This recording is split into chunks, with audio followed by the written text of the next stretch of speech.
war to end all wars, which began in 1914, was dominated by bullets, spades, and barbed wire. The early battles of maneuver soon bogged down in seemingly endless trench warfare, in which artillery and machine guns were the principal weapons. Every year the ghastly conflict dragged on, the losses mounted, with neither side being able to gain an advantage. The endless offensives and counter-offensives each cost hundreds of thousands of lives with no tangible results. When the United States entered the war in 1917 and the Russian Revolution ended the conflict in the East, the situation slowly began to change, although the style of warfare initially did not. The infantry still hacked their way through the barbed wire, only to fall in droves to the insatiable machine guns.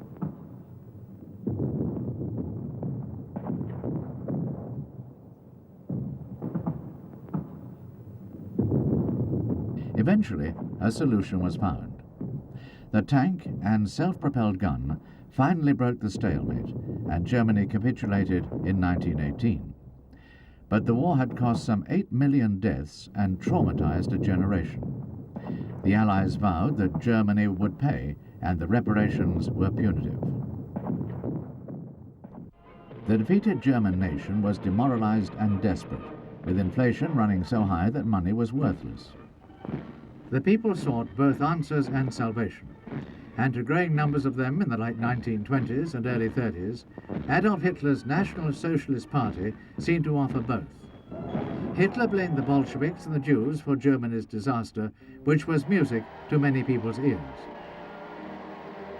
When he became Chancellor in 1933, he immediately repudiated the terms of the Versailles Treaty, which had ended the First World War, reintroduced conscription, reinforced the police with his brown-shirt stormtroopers, and launched a crash program to restore the German economy. German industry was soon in high gear, but an ominous sign for those clear-minded enough to see it was the enormous emphasis which went into rearmament. All the major industrial giants and many of the smaller firms were working overtime to produce more and more aircraft, tanks, and U-boats. A new war seemed inevitable. After the success of the Polish campaign in 1939, Hitler turned his eyes west, and in the spring of 1940 overran Denmark and Norway. The Belgians, Dutch, French, and British didn't have long to wait for their turn. In May 1940, the German army, spearheaded by the new panzer divisions and paratroops, smashed through Holland and Belgium, trapped the British Expeditionary Force at Dunkirk, and pressed on towards Paris.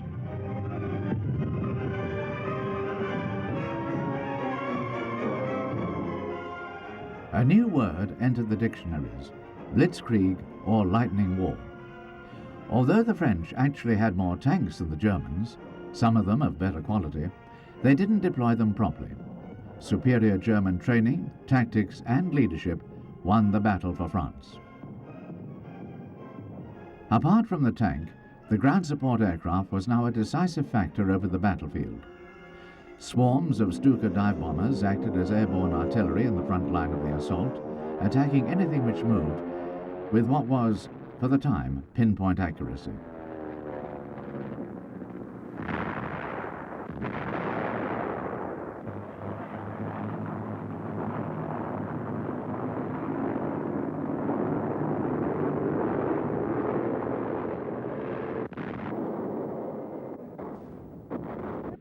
It was not long before the French army was in full retreat and the panzer divisions were sweeping towards the Pyrenees. The French government abandoned Paris on the 10th of June, and Marshal Pétain signed an armistice on the 21st. Hitler's armies had achieved what the old Imperial German forces had been unable to do in both 1870 and 1914, and Hitler ordered a victory parade along the Champs-Élysées and through the Arc de Triomphe, built to commemorate earlier French victories. Prominent in the parade was some of the armored assault vehicles which had contributed to the German success, including Marder tank destroyers and Sturmgeschütz assault guns. The subdued French population were forced to watch.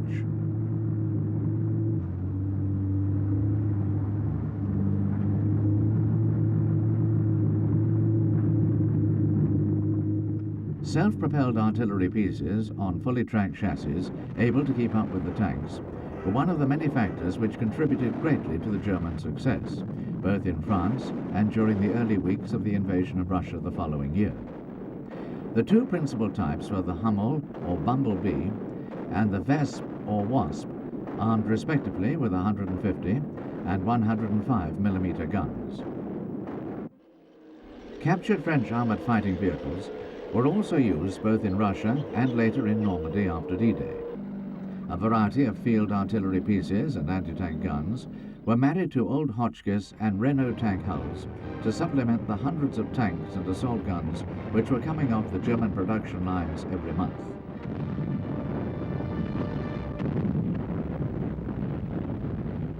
Although in a sense improvised weapons, they were still deadly and played an important role in slowing the Allied advance on both the eastern and western fronts.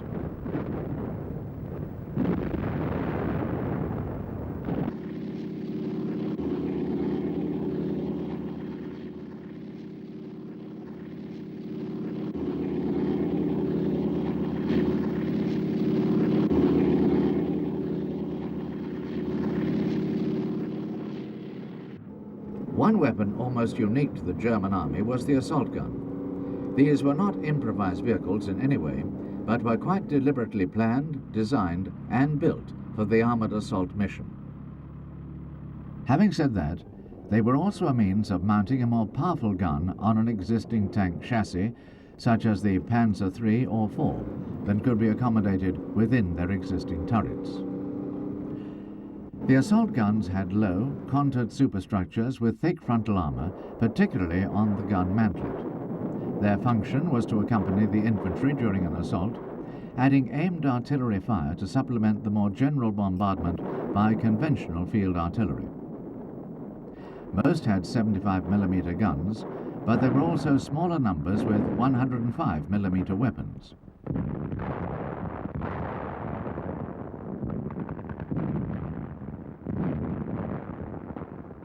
Having the same engines and chassis as the original tanks, the Sturmgeschütze were also able to keep up with the Panzers.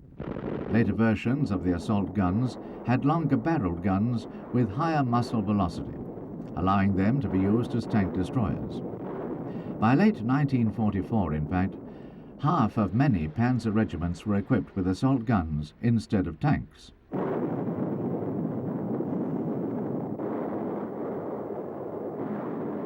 Like the Stuka dive bomber, another weapon designed to inflict terror was the Nebelwerfer. The name simply means smoke projector and was a cover to conceal their real purpose. In fact, the Nebelwerfer was a multi-barreled rocket artillery piece produced in several versions from 150 to 320 mm caliber. With conventional artillery, shells can start arriving before you hear the sound of the guns firing. But the characteristic sound of the Nebelwerfers, like a herd of trumpeting elephants, was designed to intimidate and force the enemy to keep his head down. This was intended to allow friendly assault forces to get closer to the enemy lines before meeting retaliation.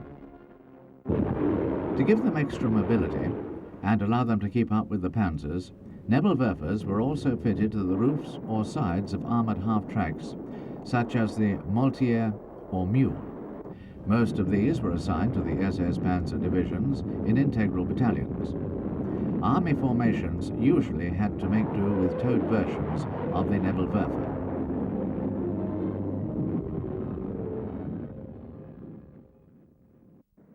While the Soviet-Russian army did produce some self-propelled artillery pieces for the armoured assault mission, for the most part they relied on the T-34 tank, whose 76 or 85 mm gun could fire high explosive shells as well as armour-piercing rounds.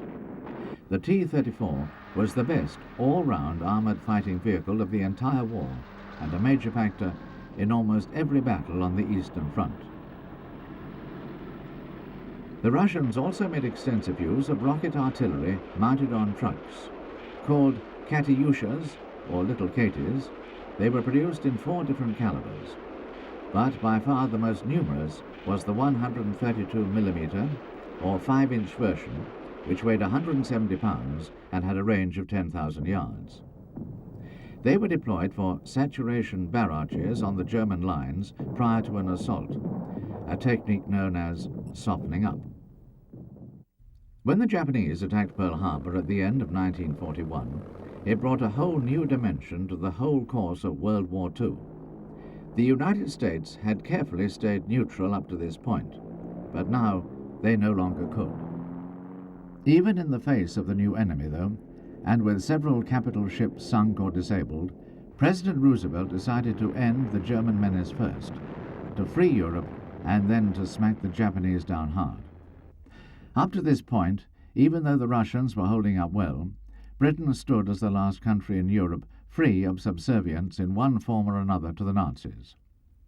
The island of Britain would be used as an unsinkable vessel from which to launch the European crusade. British technology in support of the grand counter-invasion was not impressive. The little Bren gun carrier, with minimal armour protection, load-carrying capacity, speed or range, was still being produced in large numbers, even though it was a product of military thinking 20 years out of date. Fitting it with a flamethrower for the assault mission was hardly an answer. Nor in 1941 and 42 was heavier British armour much use in the assault role. The Matilda tank, although heavily armoured, could not fire high-explosive fragmentation shells. Apart from those already engaged in North Africa, most of the remainder were therefore shipped out to the Far East, where the few Japanese tanks deployed would be easy prey. The Matilda did gain a new lease of life, though, through being fitted with a flamethrower.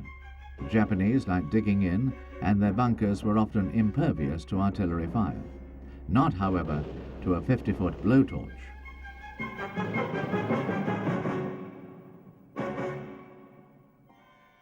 Despite the fact that it was really obsolescent, the Matilda also found a new lease of life, both in the Far East and in Italy in 1943, as a minesweeper. Equipped with a revolving drum at the front, which spun lengths of steel chain to explode any mines in its path, the Matilda Scorpion, as it was known, saved many lives and helped clear the path for successful assaults.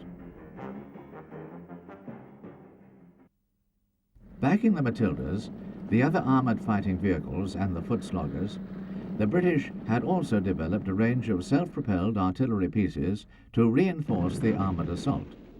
Many of these had clerical names, and one of the earliest was the Bishop. This used a standard Valentine tank chassis married to a standard 25-pounder field gun in a thinly armoured box superstructure. It was typical British improvisation and almost totally useless because the gun wasn't suited to the anti-tank role and in its new mounting didn't have sufficient elevation to give it a useful high-explosive range. Like so many mid-war measures, it was a stopgap, as was the Sexton. This again had the 25-pounder field gun, but it was mounted in a better designed superstructure bolted to the top of a Canadian-built Ram tank, which itself was a variant of the American M3 Lee, which preceded the Sherman into service. Despite its mongrel ancestry, the Sexton saw widespread action in Italy and northwest Europe and actually remained in frontline service to as late as 1956.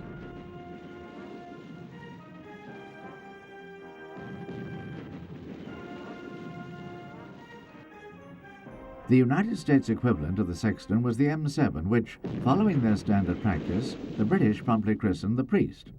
This was almost identical to the Sexton, being based on the M3 tank chassis and hull, but instead of the 25-pounder, mounted the standard American 105mm M2 howitzer. Enormous numbers of M7s were built and formed the principal equipment of the Armored Field Artillery battalions, integral to American armored divisions from 1943 onwards. They played a vital and often ignored role in all operations, from the invasion of Italy to final victory in Europe.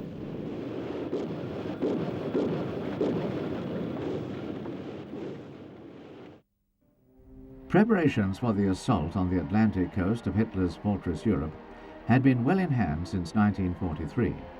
It was an enormous operation, an amphibious landing on a scale never attempted before, in which a large number of highly specialized armored assault vehicles would play a vital role. Meanwhile, in the months preceding June 1944, troops from the United States and Canada continued to pour into beleaguered Britain in their tens of thousands. Along with the further thousands of tons of guns, tanks, aircraft and military equipment of all shapes and sizes, it is a miracle that the island did not sink under the weight. The bucolic pre-war British way of life would never be the same again. This was a relatively small price to pay for the defeat of Nazism, but it would still cost thousands of lives because preparations to repel the invasion along the French coast were themselves very impressive. The Atlantic Wall consisted of miles of reinforced concrete gun emplacements, while the beaches themselves were covered by minefields and obstacles designed to rip the bottoms out of landing craft.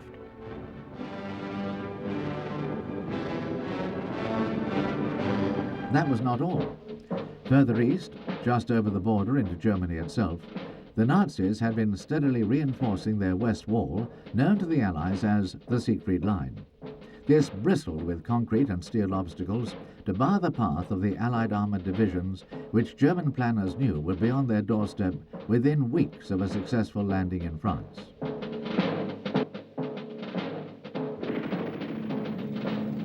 The Allies were confident that Operation Overlord, the code name for D-Day, would be a success. Earlier in 1942, they had launched a trial assault, mostly conducted by Canadian troops, at Dieppe. Although this had not succeeded in achieving even the modest target set, it had given invaluable experience in what obstacles to expect and how best to overcome them.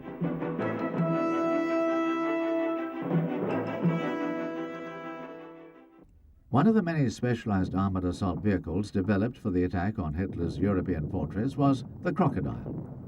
This was a heavily armored Churchill tank with a flamethrower in place of the bow machine gun. The petrol and adhesive gel fuel for this terrifying weapon was carried in a trailer behind the tank, so if it was hit, the crew would not fry in their own oil. The Churchill provided the basis for several other specialized vehicles, collectively known as funnies. One of these towed a sledge containing bundles of wood known as fascines, which could be laid to make a path for wheeled vehicles through thick mud. Another version of the Churchill carried huge fascines on the hull itself. These could either be unrolled to create corrugated roads or dropped in bundles into anti-tank ditches to enable the other armoured assault vehicles to cross.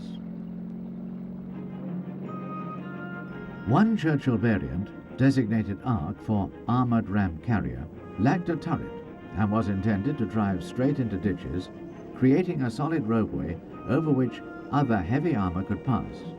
This included the Churchill AVRE, or Armoured Vehicle Royal Engineers, which had a petard mortar in place of the usual gun, firing a demolition charge to blast open concrete bunkers, plus a bridge which could be laid across ditches or used as a ramp.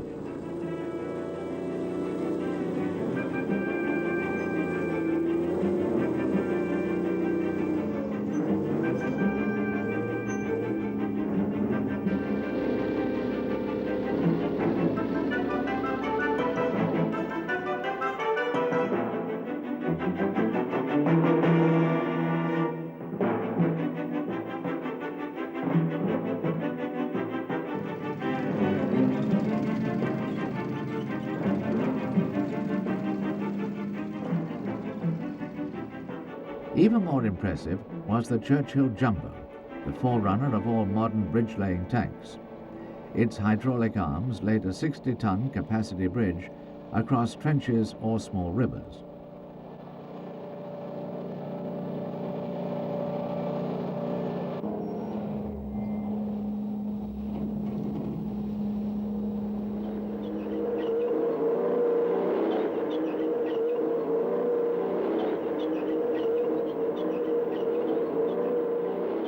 Alongside the Churchill Crocodile, the ubiquitous M4 Sherman was also modified as a flame-throwing vehicle for the close armoured assault mission. Two major types were developed.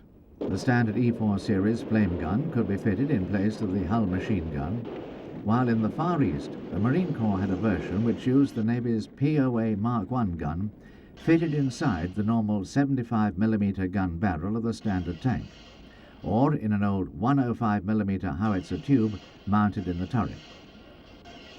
Both types could either throw jets of pure petrol or petrol with a gelatin additive to make it stick to its target like napalm.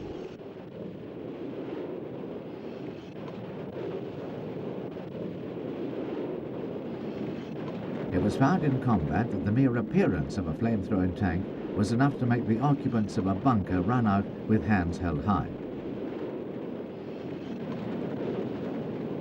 Another sort of firepower deployed on the Sherman was the T-34 Calliope rocket system, firing 64-inch rockets from a frame mounted above the turret.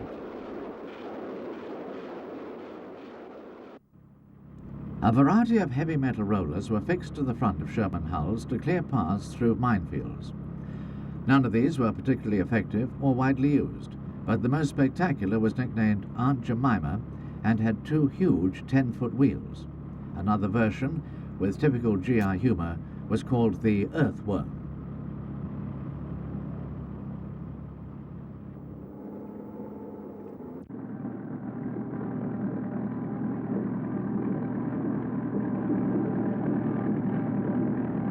The most successful mine-clearing variant, though, was the Sherman Crab. This had a revolving drum at the front, driven by an auxiliary motor. Steel flails fitted to the drum spun rapidly to explode any mines in their path, after which sappers would lay white tapes to denote the safe avenue for the following infantry. Phase 1, 5 beaches in Normandy were selected for the D-Day landings. Phase 2, the British and Canadians had those codenamed Gold, June and Sword, while the Americans used Omaha and Utah. Phase 3, British and American airborne divisions were dropped to secure the flanks. The assault began by a massive naval bombardment by every warship available. This, it was found afterwards, only inflicted minimal damage, but it woke the Germans up.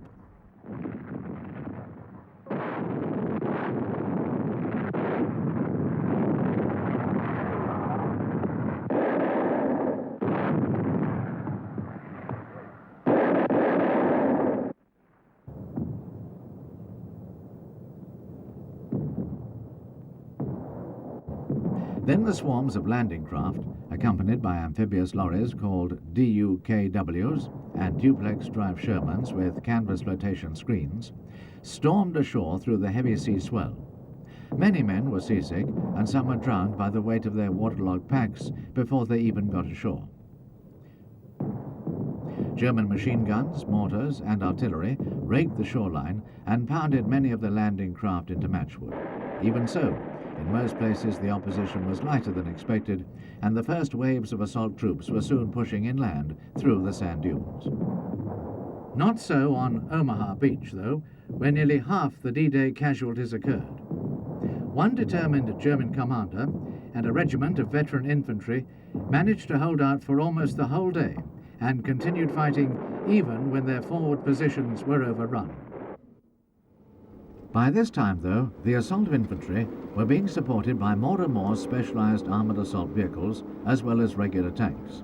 These included Shermans fitted with bulldozer blades to rip wide paths through the beach obstacles and create smooth roads through the sand dunes for the thousands of jeeps and trucks which followed in their wake. By the end of D+1, the Allied forces were firmly ashore and moving steadily inland. But now they encountered a rather different type of obstacle. Much of the Normandy countryside consisted of small fields divided by dense hedgerows, sometimes 5 or 6 feet deep. These gave concealment to German tanks, tank destroyers, and mortar and machine gun teams. Rather than advancing by leaps and bounds in this type of terrain, the daily gains were sometimes measured in yards, the infantry having to fight for every step of the way.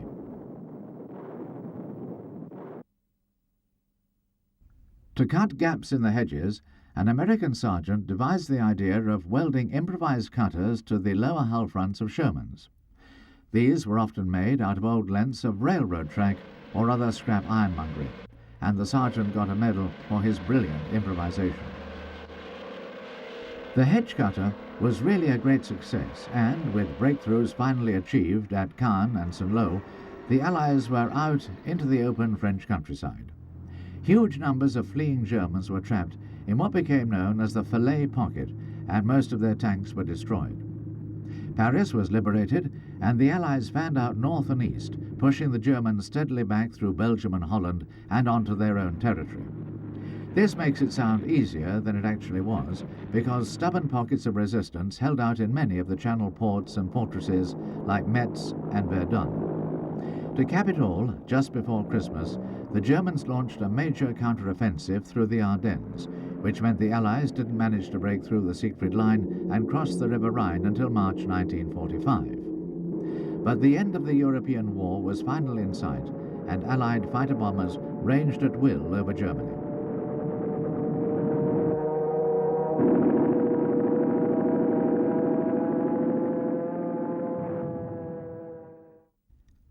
Before the end of April, the Allies had reached the River Elbe, which was the stop line agreed with the Soviet leader Stalin. Russian, British and American troops celebrated in a camaraderie which would soon be shattered by the Iron Curtain which descended across Europe. But meanwhile, Russian troops were in Berlin, Hitler committed suicide, and Field Marshal Montgomery took the surrender of all the German armed forces in the north of the country, while General Eisenhower accepted that of those in the south. There still remained one other enemy to defeat, though. Recapturing the dozens of Pacific islands which had been overrun by the Japanese demanded the development of specialized amphibious warfare techniques and the hardware to make them work. Large troop ships, which could not get too close inshore, opened their bow doors to launch the hundreds of smaller landing craft which were needed for each assault. Because such operations could not be conducted in secrecy, the defenders were usually fully alert. But once the Marines had clawed a foothold on the beach, larger tank landing craft then began ferrying the Shermans and other armored assault vehicles ashore. One which could drive ashore on its own was the Buffalo, a fully tracked amphibious armored personnel carrier developed specifically for the island-hopping campaign. These were first used on Guadalcanal in 1942, and later on Luzon, Iwo Jima and Okinawa. Once a secure beachhead had been established, the Marines pushed inland along the narrow jungle trails. Little Weasel amphibious jeeps with tracks instead of wheels proved very useful.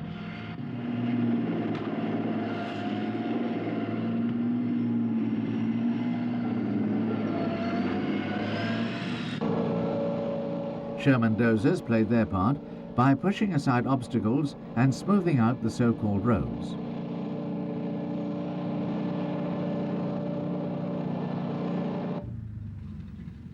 Turretless Shermans were widely used as armored personnel carriers.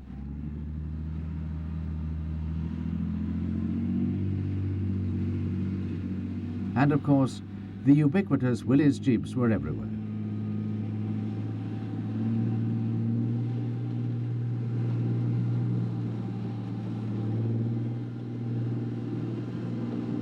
Then the campaign came to a sudden, dramatic and terrifying conclusion. 2 atomic bombs dropped by the United States B-29 superfortresses destroyed the cities of Hiroshima and Nagasaki at the beginning of August 1945, and the Japanese sued for peace. The nuclear age had arrived, and with it, the Cold War. For the next 4 decades, the principal threat to world peace was seen as the Soviet Union. The communists' avowed intent was world domination, and their armored assault forces stood poised to sweep across Western Europe. The Red Army regularly practiced the assault techniques they would need, and attack helicopters such as the Mil-24 Hind became an essential component in the equation. Knowing they would have several wide rivers to cross during an invasion, the Russians developed an extensive range of amphibious armored personnel carriers and other assault vehicles so that the momentum of the advance would not be slowed down.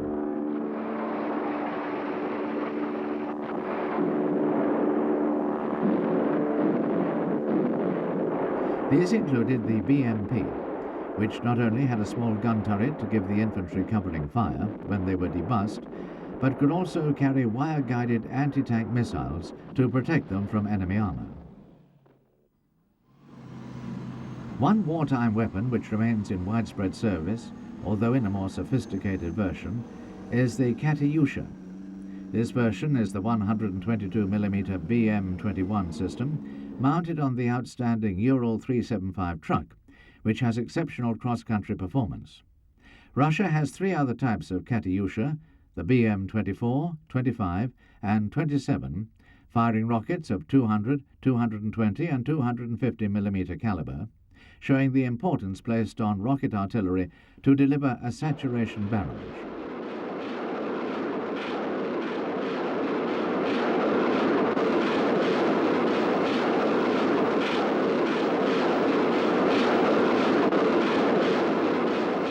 All 40 rockets on the BM-21 can be ripple-fired in 30 seconds, landing 3/4 of a ton of high explosive on a target anything up to 9 miles away. German experience in World War II had also taught them the importance of sustaining the momentum of the advance. For this reason, they have developed a range of armoured assault vehicles designed to operate closely alongside the Leopard 1 and 2 main battle tanks, right up in the front line. One of these is the Panzer Armoured Recovery Vehicle. It is basically a Leo 1 without a turret, but with a 35-ton winch. This can tow other vehicles out of the mud, including the Leopard tank itself. On the battlefield, one of its principal tasks would be recovering damaged vehicles to tow them back to workshops, and the Panzer is also fitted with a dozer blade and 20-ton crane.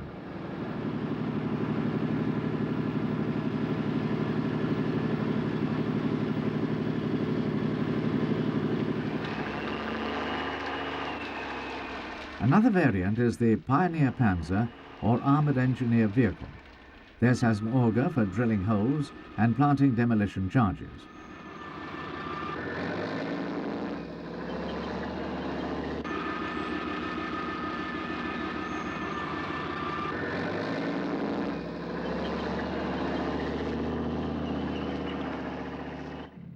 One of the most important Leopard versions in the assault role is the Biber bridge layer.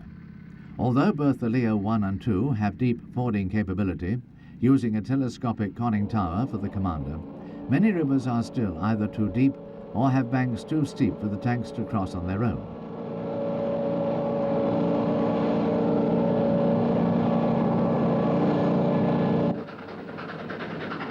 Within minutes, it can extend its aluminium bridge over an obstacle 22 yards wide. This bridge is deployed horizontally rather than lifted overhead, making the Biber less conspicuous to the enemy. The bridge itself can carry a 60-ton weight, enough for any NATO tank except the heavyweight British Challenger.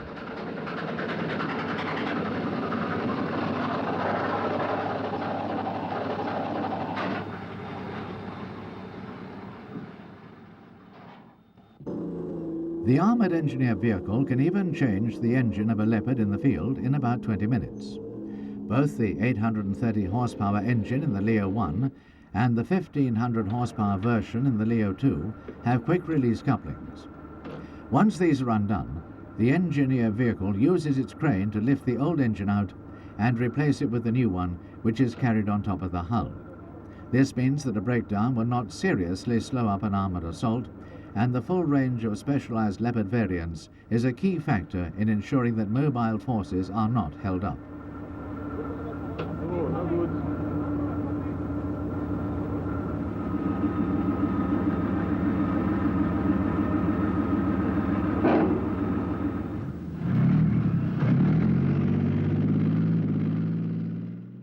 One of the most important factors in modern armoured warfare is protecting the tanks from low-flying aircraft and especially from helicopters. Back in the late 1960s, an international consortium collaborated to produce a sophisticated armoured anti-aircraft vehicle based on a stretched Leopard 1 hull and chassis. The result was the Gepard, which is still, 30 years later, one of the most effective weapons on the modern battlefield. The core of the system is the twin 35mm Bofors cannon, which can engage a target at 3,000 to 4,000 yards and demolish it with their 550 rounds a minute rate of fire. The turret revolves through 360 degrees, and the guns themselves elevate to 85 degrees, allowing them to engage a target approaching from any direction. On top of the turret, the search radar revolves constantly, seeking for targets up to 10 miles away. Once a hostile aircraft has been identified, the crew cut in the tracking radar on the turret front, and once this locks on, the inboard computer takes over, holding the aircraft in its sights regardless of how wildly it maneuvers.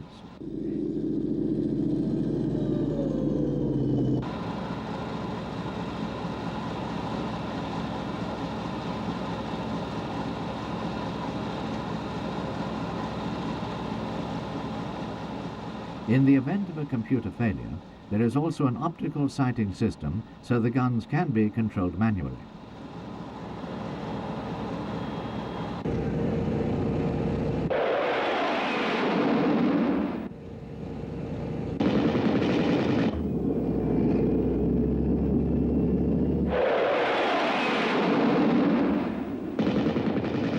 Operating closely alongside the main battle tanks, the Gepard is a vital ingredient in the armoured assault mission.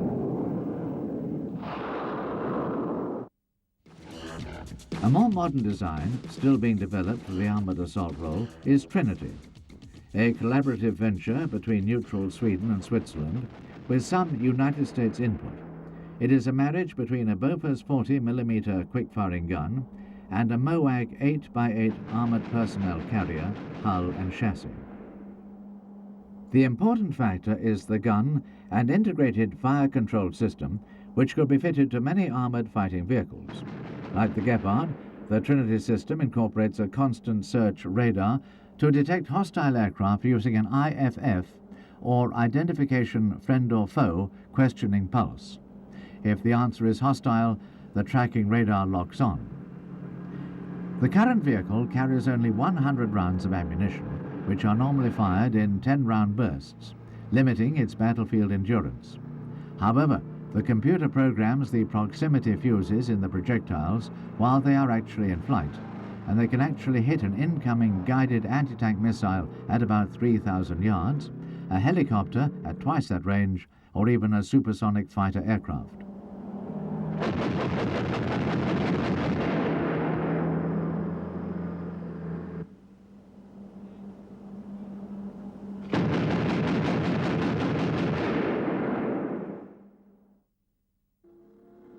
Just as important to NATO in the armoured assault role as the previous two weapon systems is the British Chieftain bridge layer. This is a close contemporary to the German Biber, but was developed jointly between Lockheed in the United States and the Fighting Vehicle Research and Development Establishment in the United Kingdom.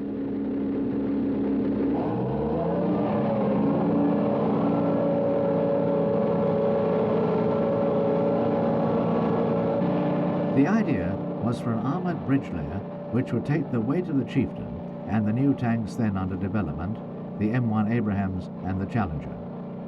The Chieftain bridge layer is thus larger and heavier than the Biber and relies on the old-fashioned but well-proven system of unfolding through the vertical in 3 stages, up, down and away.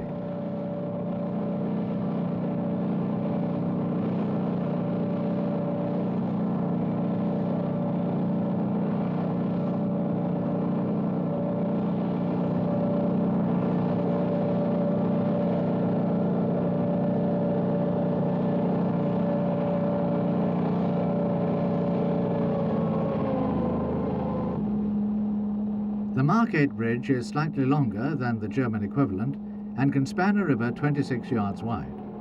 On top of this, the width of the steel roadway is such that it can not only take a main battle tank moving in one direction, but two-way traffic of smaller and lighter vehicles as well.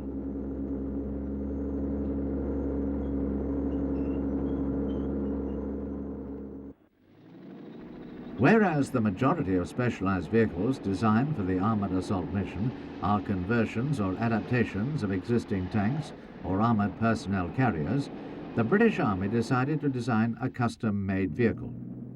This is the Combat Engineer Tractor, which itself is completely unarmed apart from individual weapons carried by the crew, but is invaluable in helping the fighting vehicles to get on with their own missions. Digging firing pits using its bucket shovel so that tanks can operate from hull-down positions is just one function.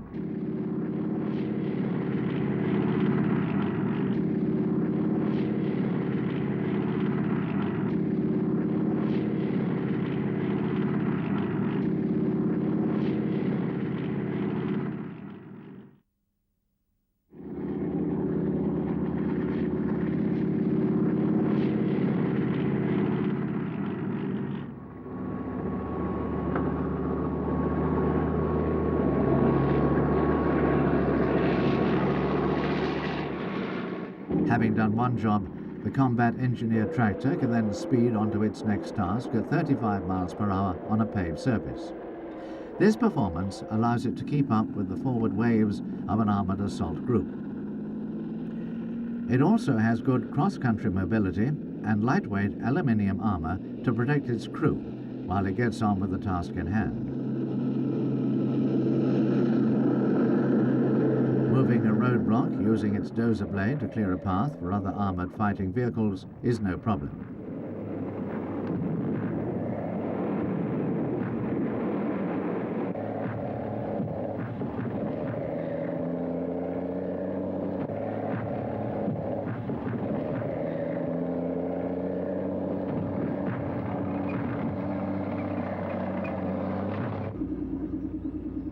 Weighing only 17 tons, the tractor is also amphibious, the preparations taking only about 10 minutes.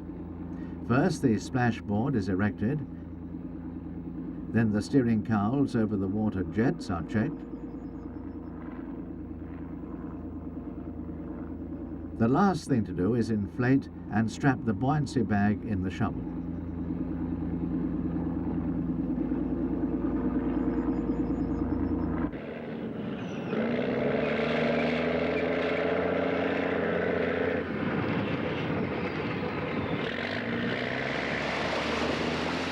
In the water, the tractor can travel at near 6 miles per hour and is more manoeuvrable than many boats, being able to turn in its own length.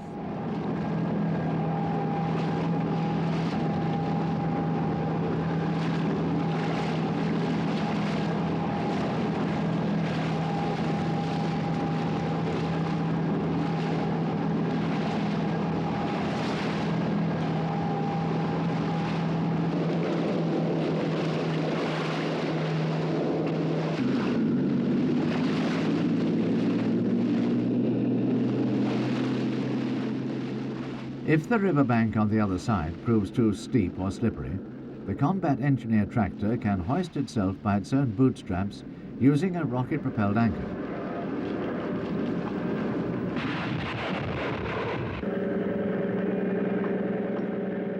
This automatically rights itself when the 8-ton winch takes up the strain and digs itself in so that the tractor can haul itself up a 45-degree slope onto firmer or more level ground.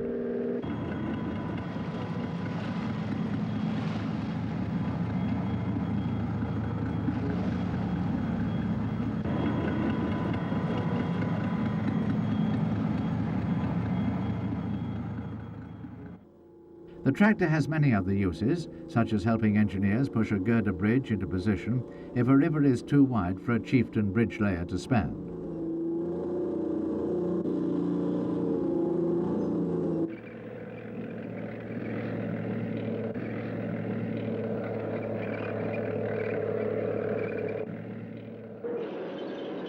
The standard American combat engineer vehicle is the M88, based on a modified M60 tank hull and chassis.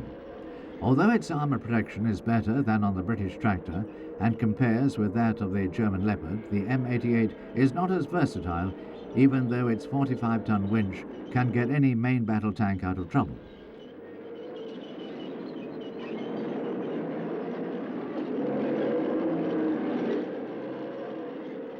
The vehicle also has a boom crane for any heavy lifting jobs and a dozer blade to give it stability, although this is not designed for digging.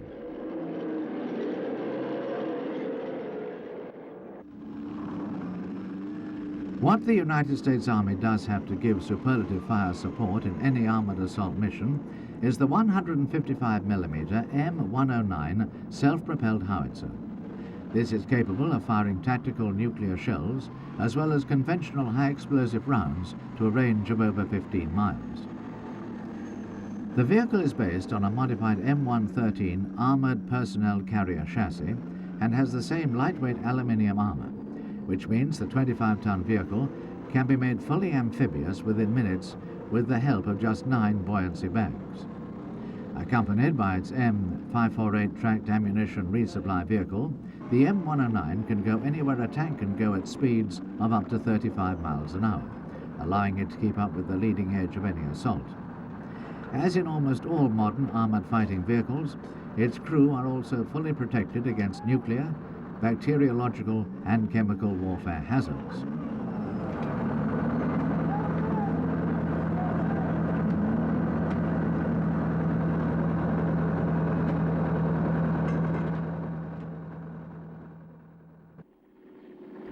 For saturation fire effect during a modern armoured assault mission, one of the most potent weapons in the NATO inventory is a direct descendant of the German Nebelwerfer and Russian Katyusha. This is the Multiple Launch Rocket System, or MLRS. After protracted development, it is now in service with the British, French, German and Italian armies, as well as the United States. An area denial weapon with a significant tank-busting ability, the solid fuel rocket weighs 600 pounds and has a range of 18 miles. 12 are carried in the launch frame, which swivels through 90 degrees for firing, and they can be fired either singly or in ripple salvos. The carrying vehicle is a much modified M2 Bradley with an armoured cab at the front for a crew of 3 or 4. This also contains the inertial navigation system and fire control computer. The tracks give good cross-country mobility to allow the MLRS to keep up with an armoured assault, and it has a top speed of 40 miles an hour.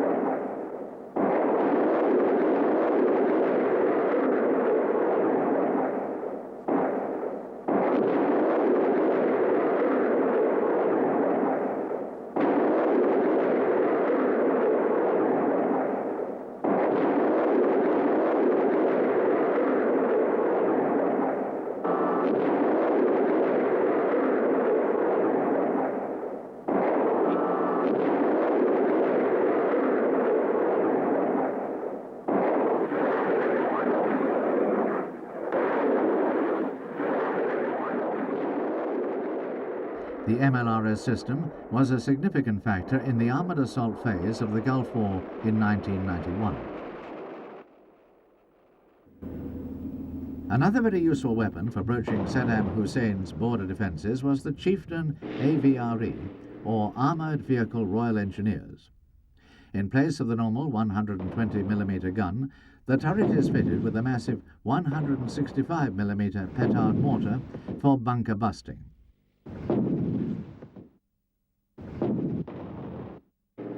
The AVRE can also tow a trailer containing the giant Viper mine-clearing device.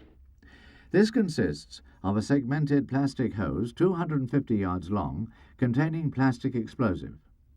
It is towed through the air over a minefield by a cluster of 8 small rockets and blasts a path 24 feet wide for the following tanks.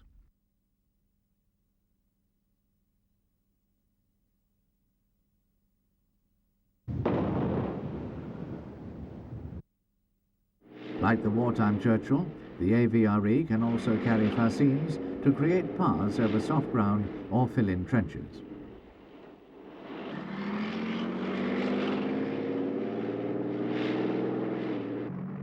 Apart from the MLRS, artillery support during the Gulf War was principally supplied by the M109 self-propelled 155mm howitzer.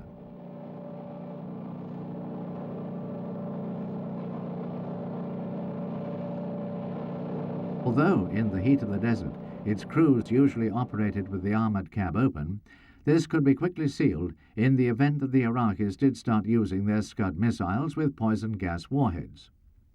Fortunately, that did not happen, but all the coalition troops in the Gulf were well drilled in gas mask procedures and kept a medical kit ready to hand at all times, containing a disposable syringe to administer an antidote. In the meanwhile, the M109s just kept blasting away at the Iraqi Republican Guard. Even heavier fire support for the armoured assault was provided by 8-inch or 203mm M110 howitzers on tracked armoured chassis. Like the MLRS, this has a range of 18 miles and is gradually being phased out in favour of the rocket system.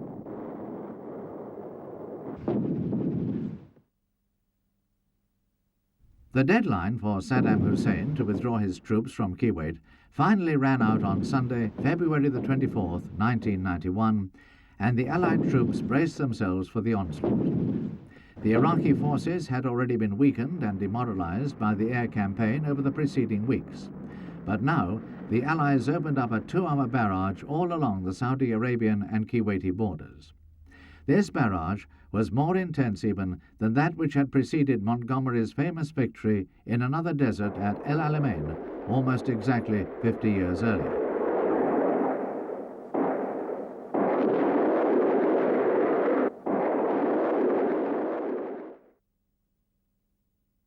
MLRS played a vital role since. Apart from conventional high explosive, its warhead can also contain large clusters of 644 hollow charge mines or small anti-personnel mines, or the revolutionary sense and destroy armor projectile. This is a smart weapon which penetrates the overhead armor of tanks using kinetic energy alone. There is literally no defense against it, as the Republican Guards found to their cost. Within a couple of days, their ranks had been decimated, their tanks destroyed, and Kuwait had been freed. It was a clear vindication of the wide range of high-tech equipment developed over recent years for the armored assault mission.